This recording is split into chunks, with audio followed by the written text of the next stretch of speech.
యోహాను వ్రాసిన ప్రకటన గ్రంథము 22వ అధ్యాయము 8వ వచనం నుండి 14వ వచనం వరకు.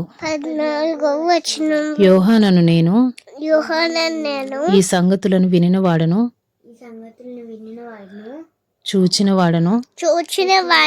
నేను విని చూచినప్పుడు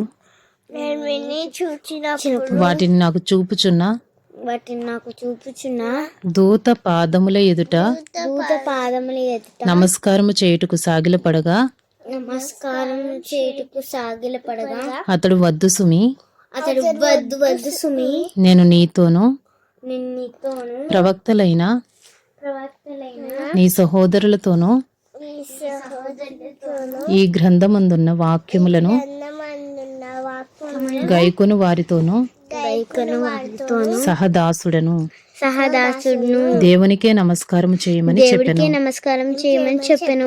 మరియు అతడు నాతో ఇలాగు చెప్పెను, ఈ గ్రంథమందున్న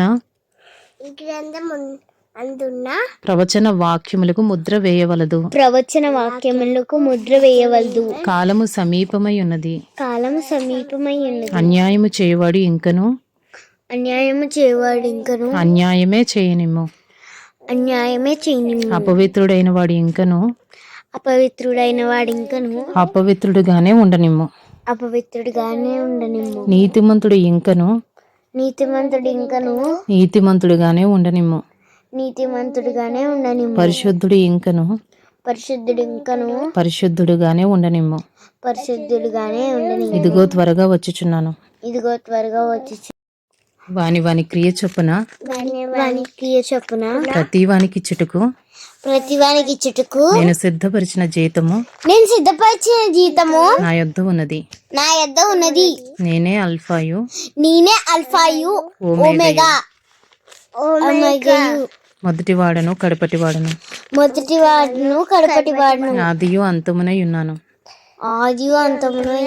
జీవవృక్షమునకు హక్కు గలవారై గుమ్మముల గుండా ఆ పట్టణంలోనికి ప్రవేశించినట్లు తమ వస్త్రములను